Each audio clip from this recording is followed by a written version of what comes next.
Halo teman-teman, sekarang saya sedang berada di XEV Center yang berlokasi di pabrik Toyota Karawang Plant 3. Nah, XEV Center sendiri merupakan pusat riset dan pengembangan untuk elektrifikasi, energi hijau, dan mobilitas dari Toyota. Nah, lantas ada apa aja sih di tempat ini? Simak terus dalam video ini.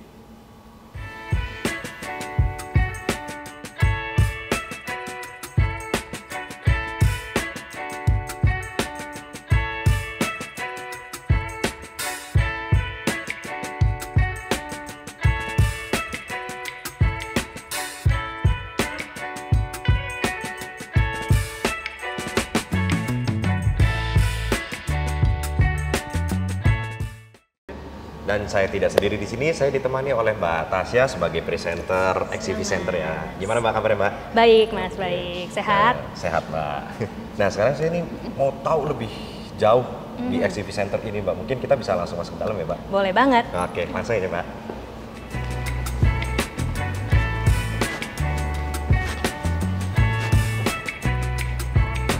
Iya. Oke. Keren ya, Mbak. Ini dia XEV Center Mas. Selamat datang kembali ya. Ya jadi apa yang bisa saya tahu dari XEV Center ini Mbak Tasya? Oke. Jadi XEV Center ini kan merupakan fasilitas pembelajaran ya Mas untuk isu-isu elektrifikasi, energi hijau dan mobilitas. Maka dari itu di sini nih Mas bisa lihat ada 4 zona khusus nih informasi mengenai 3 isu tadi. Dan tidak hanya 4 zona ini saja menghadirkan informasi yang secara detail, kita juga bisa nanti merasakan experience-nya kendaraan listrik di luar Mas. Oh, gitu. jadi bisa sekaligus coba kendaraan elektrifikasi dari Toyota. Yes, bener banget Kalau boleh tahu Mas. kendaraan apa aja? Oh, ada banyak Mas. Dari regam pilihan hybrid, BEV, plug-in hybrid, semua ada di sini Mas. Oke, mantap. Gitu. Nah, tadi kan dibilang ada 4 zona ya? Nah, Yes. Zona pertama tuh ada apa? Oke, jadi kita nanti kalau masuk, pertama kita akan masuk ke zona inisiatif lingkungan. Kedua, kita akan bergerak ke zona teknologi, Mas.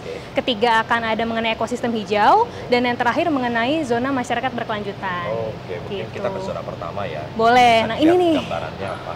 Nah, secara garis besar tuh di sini kita pengen ngasih tahu background-nya, Mas. Kenapa sih kita butuh elektrifikasi? Jadi karena kita tahu pemerintah itu kan punya target ya, Mas, bagaimana Indonesia ini bisa mencapai net zero emission di tahun 2060. Dan salah satunya memang dari sektor transportasi bisa kontribusi, Mas, melalui elektrifikasi dan pengembangan bahan bakar yang ramah lingkungan, seperti itu. Nah, jadi kalau dari zona ini kita sama-sama sepakat bahwa musuh bersama yang kita lagi hadapi itu karbon, Mas. Karbon. Betul sekali. Jadi dari masalah tersebut, Yes. akhirnya dibuatlah ini teknologinya nih ya. Betul sekali, ragam pilihan elektrifikasi. Dimulai dari ada hybrid, plug-in hybrid, battery electric vehicle (BEV) dan juga full cell electric vehicle. Seperti itu, Mas. Dari keempat teknologi ini sebenarnya apa ya? Teknologi utamanya itu dari baterai ya. Betul, dan ada listrik. betul sekali. 3 komponen utama ya, Mas. Ada motor, PCU, kemudian baterai. Semuanya dari mulai hybrid hingga FCEV itu punya 3 komponen utama yang sama. Nah, namun dari 4 ragam pilihan ini, kami ini semangatnya mendorong sinergi semua teknologi, Mas. Kita namakan multi pathway approach. Jadi bagaimana semua ragam pilihan teknologi ini dapat bersinergi satu dengan yang lain agar tadi target utama net zero emission itu dapat tercapai lebih cepat. Seperti itu. Untuk menekan angka karbon tadi ya. Betul sekali, karena kita sama-sama tahu musuhnya kan karbon. Ya, gitu. ya. Nah, terus dari sini kita akan melihat apa lagi ya? Nah, kalau kita udah ngomongin detail teknologinya nih Mas, pasti penasaran kan gimana sih cara kerjanya? Kita bisa lihat di situ tuh Mas. Oh, itu yang ada dipotong yes, ya? Nah ini ada simulasi nih cara kerjanya teknologi hybrid Mas. Ini adalah Toyota Prius kita ya. Bisa dilihat mungkin di sini aja nih. Nah, cara kerjanya seperti apa sih sebenarnya? Di sini kan kalau hybrid itu masih gabungan ya Mas ya, kombinasi ada baterai, yaitu di sini ada listrik gitu ya. Dan masih ada mesin konvensionalnya. Gitu. Ini nggak sayang nih Mbak Toyota Prius dipotong-potong begini? Oh, untuk edukasi kita berikan yang terbaik. Iya, berarti ini menggambarkan bagaimana cara kerja sistem hybridnya ya. Betul. Nah, teman-teman, kalau mau tahu lebih dalam mengenai perbedaan teknologi mobil listrik dari hybrid, plug-in hybrid, battery electric vehicle, sampai ke fuel cell, nanti ada video terpisahnya. Simak terus di channel Elmo Electric Mobility. Yes, lanjut Mbak. Dari sini kita bisa lihat apa lagi? Oke, kita bergerak ke tadi Mas sempat singgung tuh ada 3 komponen utamanya kan, ada baterai, ada PCU, ada motor. Nah di sini ada detailnya nih Mas. Masing-masing kegunaan dari 3 komponen itu seperti apa. Nah ini apa nih Mbak? Ini motornya Mas. Oh ini motornya. Ini contoh juga dari salah satu kendaraan hybrid kita. Mas bisa lihat contohnya dari motornya. Di situ nanti ada baterai, sorry. Oke, baterai. Baterai itu yang tipikal untuk Prius yang di depan. Bisa kelihatan ya kalau memang untuk kendaraan hybrid, baterai itu kan size-nya masih cukup kecil ya, karena kan kapasitasnya juga tidak terlalu jauh. Nanti kita bisa lihat nih kalau untuk baterainya plug-in hybrid itu ada di mobil Prius plug-in hybrid itu ukurannya jauh lebih besar. Dan kapasitasnya juga jauh lebih besar. Oke, nah ini contoh baterai yang baterai betul sekali. Hybridnya Toyota ya. Yes. Keren. Oke. Seperti itu. Setelah melihat ini, apalagi yang kita masuk ke zona ketiga Mas. Zona 3. Yes, kita udah dapetin backgroundnya, udah dapetin teknologinya. Nah, kita pingin tahu ekosistem hijau seperti apa sih yang perlu dipersiapkan untuk kendaraan elektrifikasi. Nah, di sini seperti apa tuh Mbak Tasya? Oke, jadi kita menginformasikan melalui konsep wheel to wheel Mas. Artinya bagaimana kita turunkan emisi tidak hanya dari hilirnya saja atau dari gas buang kendaraan seperti tadi kita obrolkan, tapi dari hulunya. Dari awalnya. Yes, nggak balik lagi karena musuh kita karbon yang kita ingin tekan dari hulu ke hilir itu rendah emisi. Jadi tidak hanya menekan emisi di kendaraannya aja, tapi bagaimana kendaraan itu bisa diproduksi itu. Betul, dari proses mentahnya, produksinya, logis semuanya rendah emisi. Seperti itu. Benar-benar diperhatikan dari ujung ke ujungnya ya. Yes. Satu lagi Mas, kalau boleh, ini masalah infrastruktur nih, masalah infrastrukturnya kendaraan listrik. Ini juga perlu diperhatikan nih, bahwa memang menjadi masih PR kita sama-sama ya Mas ya. Pelanggan yang, customer Indonesia deh, yang punya daya di atas 2.200 itu masih 6,4% nih, berarti 90%-an lebih ini masih di bawah 2.200. Yes, masih PR banget nih Mas. Gimana kita dorong supaya infrastruktur Indonesia semakin meningkat. Oke, untuk mendukung elektrifikasi. Betul sekali. Begitu detailnya sampai diperhatikan. Betul Mas, karena kalau era baru ya pasti ekosistemnya baru Mas, gitu. Nah, terus Natasha dari ekosistemnya ini, apalagi yang perlu kita lihat? Oke, satu hal lagi mengenai ekosistem ya Mas, tadi kalau kita coba sampaikan bagaimana membangun yang sustainable gitu ya. Nah ini perlu kita perhatikan juga nih Mas mengenai 3R. Apa tuh? 3R itu adalah rebuild, reuse, dan recycle. Jadi setelah masa umur baterai itu selesai, di atas 10 tahun, jadi pertanyaan kemana tuh? Karena ini kan menjadi limbah yang berbahaya ya kalau dibiarkan begitu saja. Sehingga ini sangat penting, industri ini sangat penting untuk dibangun di Indonesia. Jadi baterai yang sudah dipakai di kendaraan elektrifikasi itu ketika selesai masih bisa digunakan lagi untuk selanjutnya. Tepat sekali. Apakah digunakan di rebuild menjadi baterai kembali atau menjadi storage system atau kembali lagi diekstrak menjadi bahan mentah? Yes, tepat sekali. Oke. Gitu. Jadi memang benar-benar sebisa mungkin meminimalisir limbah dari yang sudah ada ya. Betul sekali Mas. Sudah terpakai. Keren. Informasinya cukup lengkap ya di Exhibi Center ini ya Mbak Tasya ya. Betul Dan Mas. informasi apa lagi nih Mas yang bisa saya dapat? Oke, kita masuk mungkin ke zona agak terakhir ya. Ya. Nah, di sini Mas.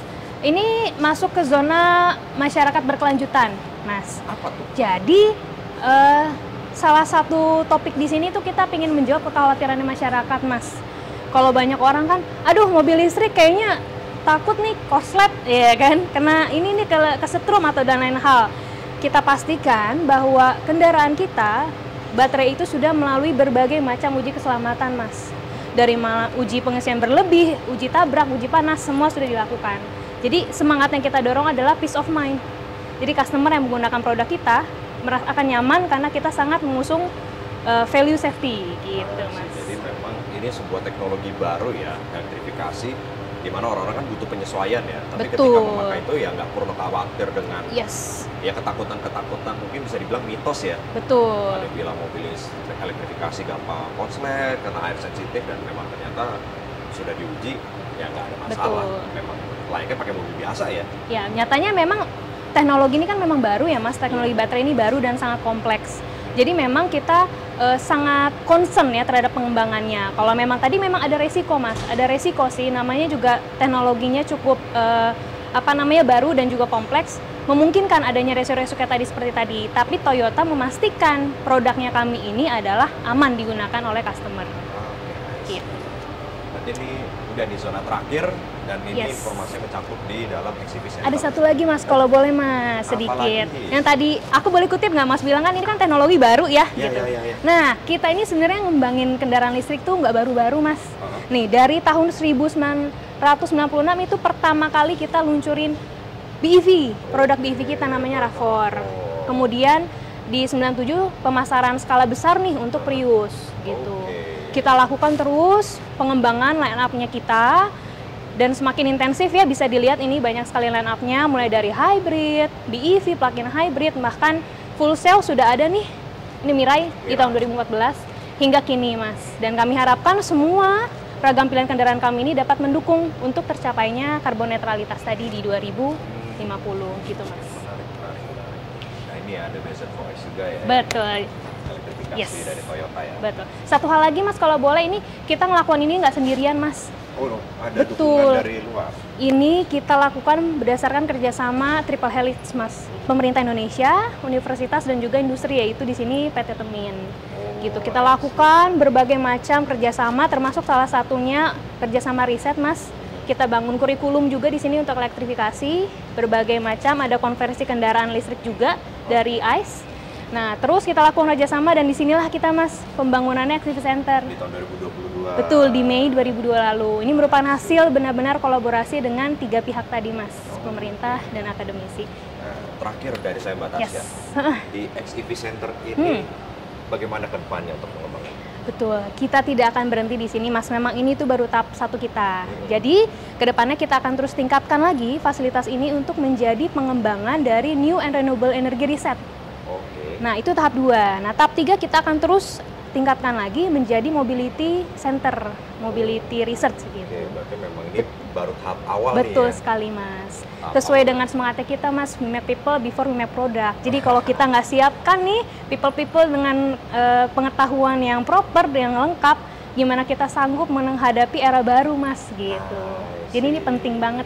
Wah, mantep banget nih XCV Center tahap pertama aja udah sekomplit ini ya. Gimana Masih tahap terus kedua, tahap akan kita ketiganya? kembangkan Mas.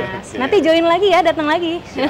Terima kasih sebelumnya Mbak Tasya untuk Yes. informasinya dan Terima kasih. tour guide. Iya. Tour guide-nya. Kita coba kendaraan listrik loh abis ini. Oh ya boleh nanti Iya, saya oke. coba habis ini. Oh iya satu lagi, bagi yang teman-teman Elmo mau datang ke sini itu gimana? Bisa banget. Jadi nanti akan ada kontak person, nomornya bisa menghubungi ke sini atau brosurnya bisa kita sebar juga e-flyer kita Mas. I see. Siapapun bisa datang.